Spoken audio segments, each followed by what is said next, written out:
Prize Lord everyone. आप सभी को जय मसीह की। मैं परमेश्वर पिता के नाम को धन्यवाद देता हूँ कि परमेश्वर पिता ने एक सुंदर समय दिया ताकि मैं उसके जीवित वचनों से आपसे बातचीत कर सकूं। इस वीडियो के माध्यम से मैं परमेश्वर पिता का बहुत बहुत धन्यवाद देता हूँ। हमारा परमेश्वर पिता हमेशा हर समय हमें संभाल के रखता है, सुरक्षित रखता है। वो एक महान परमेश्वर है, वो धर्मी परमेश्वर है। वो दबे हुए लोगों पर वो दया दिखाने वाला परमेश्वर हमारा परमेश्वर है। तो मैं प्रभु यीशु मसीह के नाम से आप सभी का अभिवादन करता हूँ और मैं आशा करता हूँ आप सब ठीक होंगे। और आज हम देखने वाले हैं भजन संहिता 72 से हम कुछ बातों को सीखने वाले हैं कि परमेश्वर हमसे क्या बातचीत करना चाहता है, वहां से हम देखेंगे। तो आइए हम भजन संहिता 72 को देखते हैं किस प्रकार से हमसे बातचीत करता है और यहाँ पर लेखक क्या कहना चाहता है, इन सारी बातों को हम देखेंगे। तो आइए हम शुरू करते हैं। तो यहाँ पर जो भजन संहिता 72 है, इसमें लिखा गया है, फर्स्ट जो हेडिंग है वो लिखी है धर्मी राजा का राज्य।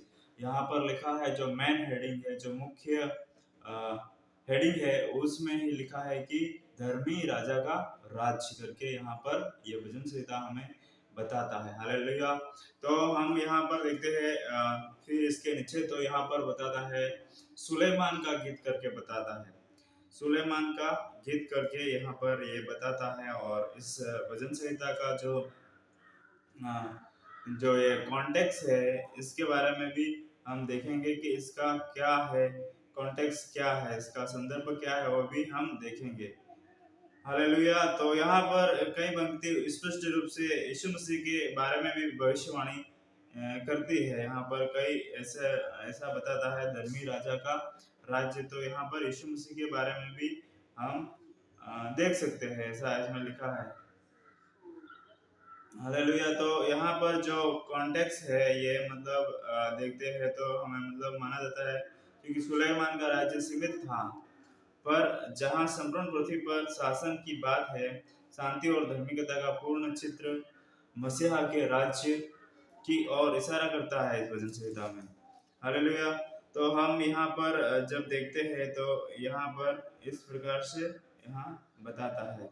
और जब इस शाम के बारे में हम देखें तो ये जो शाम है वो एक रॉयल शाम है, जिस प्रकार से मतलब मुख्य रूप से एक राजा की फैमिली से होता है, बड़े परिवार से होता है, राजघराने से जो व्यक्ति होता है, उस प्रकार का एक शाम है, राजघराने का शाम है। उस हम जानते हैं सुलेमान भी एक राजा था, तो उस समय का ये शाम है और इसको हम रॉयल शाम भी कहते हैं। और ये रॉयल शाम करके बताता है। तो यहाँ पर हम देखते हैं इसका जो उद्देश्य है, शाम का वो उद्देश्य है राजा को परमेश्वर का न्याय और धर्म मिले। राजा जो है उसको राजा को परमेश्वर का न्याय और धर्म मिले और गरीबों की रक्षा करे और उसका राज्य शांति, समृद्धि और धार्मिकता से भरा हो। सभी राष्ट्र उसे आदर दे, परमेश्वर का नाम सदा के लिए महिमामय हो। तो जो राजा का एक राजा होता है वो परमेश्वर के अनुसार जीवन जीने वाला होना चाहिए। वो गरीबों पर और जितने गरीब लोग हैं, जितने कमजोर लोग हैं, उन सबको देखभाल करने वाला एक राजा होना चाहिए और उनकी मदद सहायता करने वाला राजा होना चाहिए। और वो कैसा होना चाहिए, वो समृद्धि और धार्मिकता से भरा होना चाहिए, समृद्धि और धार्मिकता से भरा होना चाहिए। इस प्रकार से यहाँ पर बताया था। और सभी राष्ट्र उसे आधार दे, सभी राष्ट्र उसे आधार दे, ऐसा इस प्रकार से इसका उद्देश्य है। और इस भजन संहिता को जो है वो मुख्य इसको मुख्य से भागों में बांटा गया है। तो उससे वो भाग है जो हम देखते हैं, वो भाग ये है हम देखते हैं तो वो भाग पहला जो भाग है वो है 1 वचन से लेकर 4 वचन तक हम देखते हैं। तो पहला भाग वो है। और यहाँ पर जो पहले भाग में हम देखते हैं यहाँ न्याय और धार्मिकता की प्रार्थना करके बताता है पहले भाग में। और दूसरा जो भाग है राजा के शासन की शांति और आशीष, यहाँ पर इसमें दूसरे भाग में पद 5 से 7 तक है। और तीसरा जो भाग है उसमें बताता है सारी पृथ्वी उसका सम्मान करे। यहाँ पर 8 से लेकर 11 पद में तीसरे पद में इस प्रकार से बताता है। और जो हमारा चौथा जो भाग है उसमें यहाँ इस प्रकार से लिखा है गरीबों और दिनों पर विशेष ध्यान दे, ऐसा राजा होना चाहिए। ये 12 से 14 तक है। और राज्य में प्रसन्नता और उन्नति, वो ये जो 5वां भाग है और इसका 15 से 17 तक हम देख सकते हैं। और जो 6ठा भाग है वो इस प्रकार से बताता है समापन की स्तुति, डॉक्सोलॉजी करके यहाँ इंग्लिश वर्ड भी यूज किया है। और इसका है पद 18 से 20, ये अंतिम जो भाग था। तो हम अभी इस भजन संहिता के वचनों से आगे बढ़ेंगे। हालेलुया।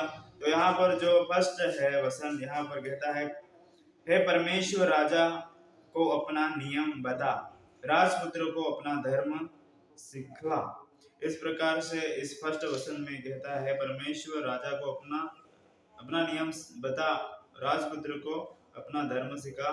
और दूसरा वचन है, वह तेरी प्रजा का न्याय धर्म से और तेरे दीन लोगों का न्याय ठीक ठीक चुकाएगा। पहाड़ों और पहाड़ियों से प्रजा के लिए धर्म के द्वारा शांति मिला करेगी। वह प्रजा के दिन लोगों का न्याय करेगा और दरिद्र लोगों को बचाएगा और अंधेरे करने वालों को सूर करेगा। हालेलुया। ये जो हमारा फर्स्ट भाग है जिसको हमने 1 पद से 4 पद तक मैंने पढ़ा है। और इसमें हम देखते हैं मुख्य जो बातें हैं तो वो यहाँ पर है कि राजा न्यायपूर्वक शासन करे, गरीबों और पीड़ितों को की रक्षा करे और दुष्टों को दंड दे। यहाँ पर इस फर्स्ट भाग में जो लेखक है, लिखने वाला है, वो इस प्रकार से बता रहा है कि जो राजा है, जो राजपुत्र है, उसको तेरी बातें सिखा दे। इस प्रकार से यहाँ पर बता रहा है, तेरी बातें सिखा दे और तेरे दिन लोगों का न्याय ठीक ठीक चुकाए। और वो जो है तेरे लोगों का जो न्याय है वो अच्छी तरह से करने पाए। इस प्रकार से लेखक यहाँ बता रहे हैं। और पहाड़ों से प्रजा के लिए धर्म के द्वारा शांति मिला करेगी। और पहाड़ों से प्रजा के लिए जो शांति है वो मिला करेगी, इस प्रकार से बताता है। और 14वां वचन जो है, दिन लोगों का न्याय करेगा और दरिद्र लोगों को बचाएगा और अंधेरा करने वालों को छूर छूर कर देगा। तो हम देखते हैं यहाँ पर इन वचनों के द्वारा हमें यह भी समझ आता है कि जो हमारा यीशु मसीह है उसके बारे में भी यहाँ पर बोला जा रहा है। ये भविष्यवाणी की तरह हम देख सकते हैं कि वो परमेश्वर यीशु मसीह ही है जो दरिद्र और कमजोर लोगों को बचाएगा और जो अंधेरा करने वाले हैं ऐसे लोगों को छूर छूर करेगा। इस प्रकार से यहाँ पर बताता है। हालेलुया। तो हम जब यहाँ पर दूसरे पद में देखते हैं, दूसरे भाग में देखते हैं, तो दूसरे भाग में हम देखते हैं 5 से लेकर हम 7 तक देखते हैं। तो यहाँ पर जो है वो राजा के शासन की शांति और आशीष के बारे में ये पॉइंट बताता है। तो राज्य में लंबे समय तक शांति और धर्म का बढ़ना और प्रजा पर परमेश्वर की आशीष होनी चाहिए। यहाँ पर हम जब पढ़ते हैं 5 से 7 तक, तो जब तक सूर्य और चंद्रमा बने रहेंगे तब तक लोग पीढ़ी से पीढ़ी तेरा भय मानते रहेंगे। यहाँ पर बताता है जब तक चंद्रमा और सूर्य जो है वो बने रहेंगे तब तक लोग पीढ़ी से पीढ़ी तक तेरा डर और तेरा भय मानते रहेंगे। इस प्रकार से यहाँ पर लेखक बताता है। हालेलुया। तो हम 6ठा वचन देखते हैं, वह घास की खूंटी पर बरसने वाले मेहा और भूमि सिसने वाली झाड़ियों के समान होगा। उसके दिनों में धर्मी फूलेंगे और जब तक चंद्रमा बना रहेगा तब तक शांति बहुत रहेगी। हालेलुया। इस प्रकार से यहाँ पर लेखक इन वचनों के द्वारा बताता है। तो यहाँ पर वचन बहुत ज्यादा है और जो टाइम है वो मेरे पास कम है, क्योंकि वीडियो मुझे ज़्यादा लंबा नहीं बनाना है, इसलिए मैं सब वचन नहीं पढ़ूँगा और मैं डायरेक्ट ही आप हम क्या सीखते हैं इससे वो बताऊँगा और कुछ-कुछ भागों से मैं कुछ वचन पढ़ूँगा। हालेलुया! तो हम यहाँ पर जब देखते हैं दूसरे भाग में इस प्रकार से बताता है सूर्य और चंद्रमा जब तक बने रहेंगे तब तक पीढ़ी से पीढ़ी तक जो लोग हैं वो तेरा भय मानेंगे, तेरे भय में जिएंगे। इस प्रकार से लेखक यहाँ पर बताता है। तो यहाँ पर हम जब देखते हैं तीसरे भाग से मैं कुछ वचनों को पढ़ूंगा। तो दूसरे भाग में मैं ज्यादा नहीं पढ़ूंगा, वह मैं सिर्फ पढ़ना चाहूंगा। सिर्फ 11वां वचन में पढ़ता हूँ, लास्ट वाला। सब राजा उसको दंडवत करेंगे, जाति जाति के लोग उसके अधीन हो जाएंगे। हालेलुया! यहाँ पर तो हम स्पष्ट समझ सकते हैं कि यीशु मसीह के बारे में ही बताया गया है कि सब राजा उसके अधीन हो जाएंगे। सारे राजा जितने भी इस पृथ्वी पर जितने राजा है, जितने लोग हैं, वो सब परमेश्वर के अधीन हो जाएगा। यहाँ पर हम इस वचन 11 के अनुसार देख सकते हैं। भजन संहिता 72 का 11 यहाँ स्पष्ट रूप से इस प्रकार से बताता है। तो हमारा जो राजा है, जो हमारा परमेश्वर है, धर्मी राजा का राज्य इस प्रकार से बताता है कि सब लोग, सब इस देश के, इस पूरी पृथ्वी के जितने राजा है वो उसके अधीन हो जाएंगे, इस प्रकार से बताता है। तो यह भजन संहिता हमें यही सिखाता है कि हमारा जो इस पुस्तक का जो लेखक है वो एक ऐसे राजा के बारे में बता रहा है कि वो कमजोर और दरिद्र और दबे हुए लोगों को वो न्याय करेगा, उनकी सहायता करेगा। पर जो कुछ दुष्ट काम करते हैं, अंधकार करते हैं, ऐसों को वो चूर करेगा, चूर कर देगा, इस प्रकार से बताता है। हालेलुया! तो हम जब यहाँ पर जो इसके मुख्य मुख्य विषय है वो देख सकते हैं। न्याय से शासन करेगा और गरीबों का पक्ष लेगा और पीड़ितों को जो उत्पीड़न को मिटाएगा और अहिंसा और शांति स्थापित करेगा, ऐसा यहाँ पर बता रहा है। तो हम कह सकते हैं कि मसीह शासन की झलक के बारे में भी यह भजन संहिता बताता है।